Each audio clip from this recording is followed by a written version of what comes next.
I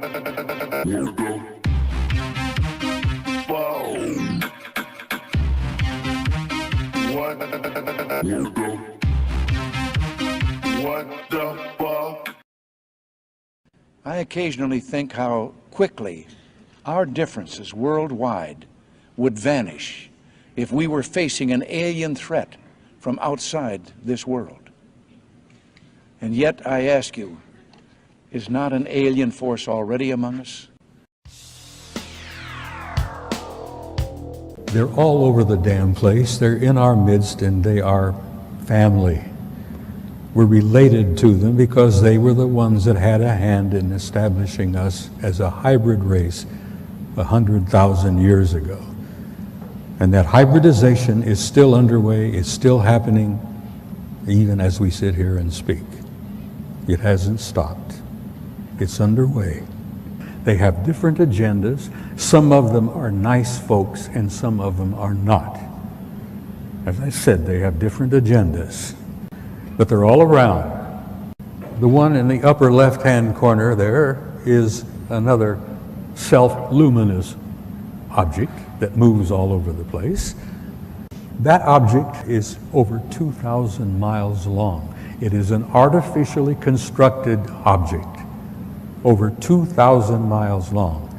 It's about 500 miles in diameter. Can you imagine a technology and a society that can build an object 2,000 miles long for 500 miles in diameter? Oh, this is an object that flew up and knocked the Soviet satellite out of orbit some years ago. The Soviets sent up damn first-rate satellite. No one believed me, even from those few people that I was able to share this experience with, that this is true. But luckily, with the development of the ufology and many great people out there that are doing the research and providing the video evidence.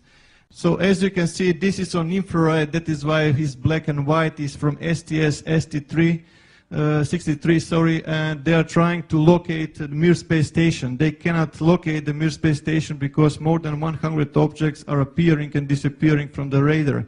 Those are the same type of craft that I observed on the asteroid belt between Mars and Jupiter. And those are those balls of light that I was observing in those times, as you can see clearly, creating intelligent formation. And they wanted to take pictures of one of the moons. They wanted to take pictures of Phobos, one of the two moons of Mars.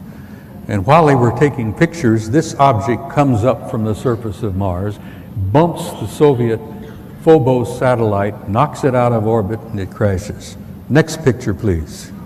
What you see there is a picture of Phobos, the moon, and I mean artificial moon of Mars, and below it you see an object that the Soviets said measured roughly 15 kilometers in length. An artificial object near Phobos, the moon, 15 kilometers in length. Next picture, please.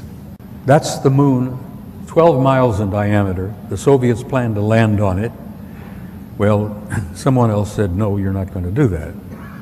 But that is a picture of Phobos, which they've all concluded is an artificial satellite. This photograph was taken by your own NASA Apollo 13 guys on their trip to the moon. It didn't work out too well. And many of you may have heard rumors about the story, but Apollo 13 had a small nuclear device aboard. And they had been told by the guys that ran NASA that they were going to land on the surface, going to place this small nuclear device. And then when they all left and came back aboard and came back, they were going to detonate it and study the reverberations of this nuclear device, study the seismology of the moon, because they've been convinced for some years that the moon is basically hollow. It appears to be somewhat of an artificial satellite. Well, they plan to detonate this nuclear device, and the others said, no, you're not going to do that. We'll get back to that picture again, please. All right. The object you see there in the middle, over 2,000 miles long. It's an artificial, I assume metallic, object, probably crammed with guys. And that object followed our Apollo 13 all the way to the moon, around and back.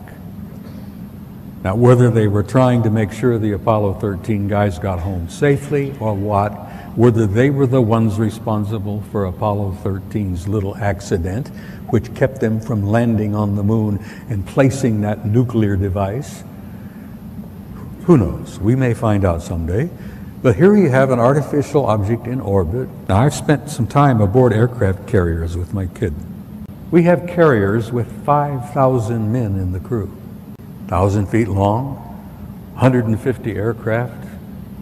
You know, there's snack bars, dining rooms, accommodations, this and that. Can you imagine the accommodations on an object over 2,000 miles long? Next slide. It's the second photograph. Same objects, but a second photo in the sequence. That's the big mother, and I use that, no pun intended.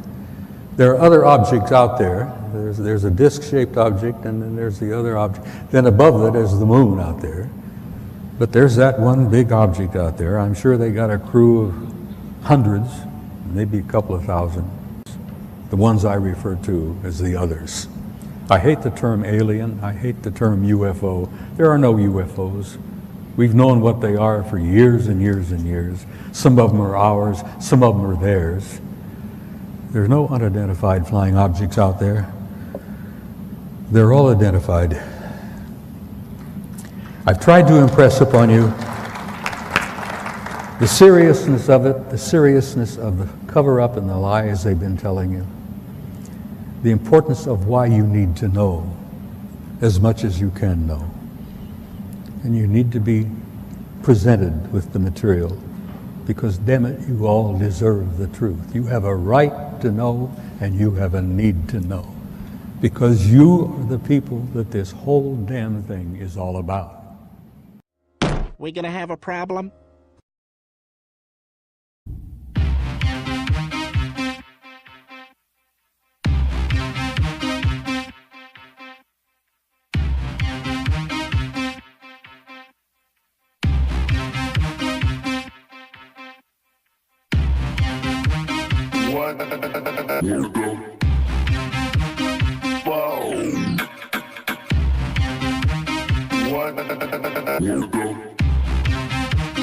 What the fuck?